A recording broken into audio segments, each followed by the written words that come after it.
Hello दोस्तों, तो स्वागत है आपका biology with Rajan sir YouTube channel में। तो आज हम देखेंगे साइंस 2023 का फुल पेपर सॉल्यूशन। तो यहाँ पे देखिए 2023 का साइंस का पेपर सॉल्यूशन देखेंगे हम। तो पहला यहाँ पे क्वेश्चन है कि अमीबा में किस विधि द्वारा जनन होता है। तो अमीबा में जो जनन होता है वो होता है बहुखंडन द्वारा। इसको टिक करना, ये सही है। उसके बाद दूसरा क्वेश्चन है हमारा कि समतल दर्पण की फोकस दूरी कितनी होती है। तो समतल दर्पण की फोकस दूरी होती है अनंत। कितनी होती है? अनंत। तीसरा क्वेश्चन है कि प्रतिरोध का मात्रक है। तो प्रतिरोध का मात्रक है ओम। क्या है? ओम। अगला क्वेश्चन है कि विद्युत ऊर्जा को यांत्रिक ऊर्जा में बदलने की युक्ति को क्या कहते हैं। तो विद्युत मोटर कहते हैं। क्या कहते हैं? मोटर। एक और आपको याद रखना है कि जो यांत्रिक ऊर्जा को जो विद्युत ऊर्जा में बदलता है उसे क्या कहते हैं? उसे कहते हैं जनित्र। उसे क्या कहते हैं? जनित्र। इसका सही आंसर है मोटर। एक पाली तंत्र में मानव है। तो मानव है आपका सर्वाहारी। इसके बाद है कैल्शियम ऑक्साइड की जल के साथ अभिक्रिया किस प्रकार की अभिक्रिया है। तो यह ऊष्माक्षेपी अभिक्रिया है। अगला है धातुओं द्वारा कौन सा गुण प्रदर्शित नहीं किया जाता। तो यहाँ पर भंगुरता। ये जो तीन गुण है तो धातुओं द्वारा प्रदर्शित किए जाते हैं, और ये चौथा गुण है, ये चौथा गुण जो धातुओं द्वारा प्रदर्शित नहीं किया जाता है। उसके बाद है कि श्वसन एक प्रक्रिया होती है। तो श्वसन कैसी? एक अपचयन अभिक्रिया होती है। श्वसन एक कैसी? अपचयन अभिक्रिया होती है। अगला है कि वस्तुओं को हम प्रकाश की उपस्थिति में देख सकते हैं। काय की उपस्थिति में? प्रकाश की उपस्थिति में देख सकते हैं। इसकी उपस्थिति में, प्रकाश की उपस्थिति में हम देख सकते हैं। अगला है कि प्रिज्म द्वारा खाली स्थान रंगों की प्रकाश किरण का विचलन सर्वाधिक होता है। तो बैगनी रंग का। कौन सा रंग आएगा? बैगनी रंग है जो उसका सबसे ज्यादा विचलन होता है। तो यहाँ पे क्या लिख देंगे हम? बैगनी। क्या लिख देंगे? बैगनी। उसके बाद है सिरके में। तो सिरके में कौन सा अम्ल होगा? सिरके में होगा एसिटिक अम्ल। कैसी? एसिटिक अम्ल होगा सिरके में। एसिटिक अम्ल होगा। उसके बाद है दो या दो से अधिक धातुओं के समांगी मिश्रण को क्या कहते हैं? मिश्र धातु। क्या कहते हैं? मिश्र धातु। क्या कहते हैं? मिश्र धातु। उसके बाद है यदि एक पुष्प के परागकण दूसरे पुष्प पर स्थानांतरित होते हैं तो वह प्रक्रिया क्या कहलाती है? तो इसे कहते हैं परपरागण। परपरागण कहते हैं इस प्रक्रिया को। अगला है इसे क्या कहते हैं? परपरागण।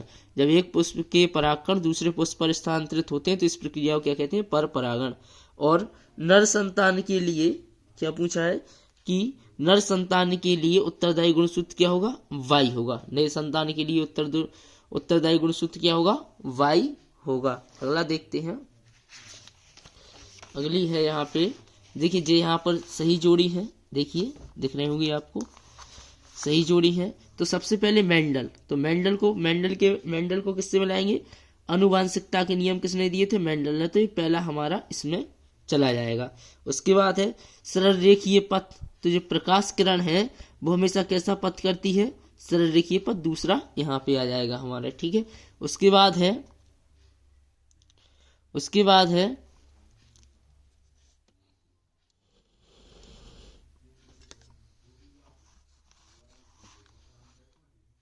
है आपका विभवांतर। तो विभवांतर का क्या हो जाएगा? बोल्ट। ये तीसरा ये हो जाएगा आपका बोल्ट। उसके बाद है कि प्रबल अम्ल। तो प्रबल अम्ल क्या होगा? जो चौथा HCl है, जो प्रबल अम्ल है। उसके बाद है धातु। तो धातुएं कैसी होती हैं? सुचालक भी का जे है, सुचालक होती हैं। अगला जाइलम। जाइलम क्या करता है? जाइलम जल का वहन। जाइलम को किससे मिला देंगे? जल का वहन। आपको सामने सामने लिखना है। उसके बाद है मास्टर ग्रंथि। तो मास्टर ग्रंथि को कहते हैं हम पीयूष ग्रंथि। मादा हार्मोन। तो मादा हार्मोन है आपका एस्ट्रोजन। देखिए ये सारी की सारी सही जोड़ियां यहाँ पे मिल गई है। उसके बाद है क्वेश्चन है एक वाक्य में उत्तर। देखिए यहाँ पर ये सारी के सारे हैं एक वाक्य में उत्तर।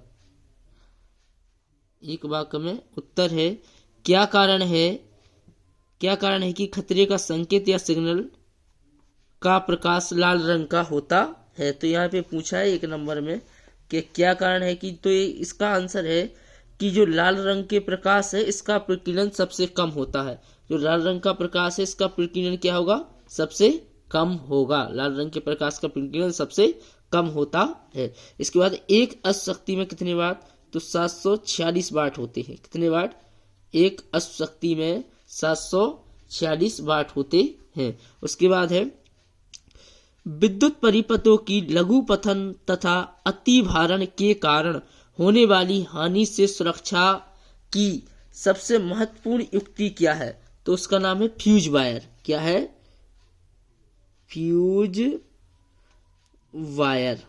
क्या कहेंगे उसे, फ्यूज वायर। इसके बाद है वे अभिक्रिया जिनमें अभिकारकों के बीच आयनों का आदान प्रदान होता है तो उन्हें क्या कहते हैं, द्विविस्थापन अभिक्रिया। उसके बाद है मस्तिष्क का कौन सा भाग सूंघने, सोचने, सुनने, सूंघने, देखने आदि के लिए उत्तरदायी होता है, तो उसे हम क्या कहेंगे, प्रामस्तिष्क या मध्य मस्तिष्क। प्रामस्तिष्क या मध्य मस्तिष्क, प्रामस्तिष्क या, नोट कर लो इसको, प्रामस्तिष्क या मध्य मस्तिष्क। अगला है भ्रूण को पोषण कहाँ से मिलता है, तो उसका है अपरा, प्लेसेंटा।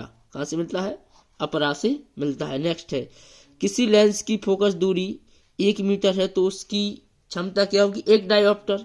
क्या होगी, 1 डायोप्टर। उसकी क्षमता क्या होगी, 1 डायोप्टर। उसकी क्षमता क्या होगी, 1 डायोप्टर। इसका आंसर है 1 डायोप्टर।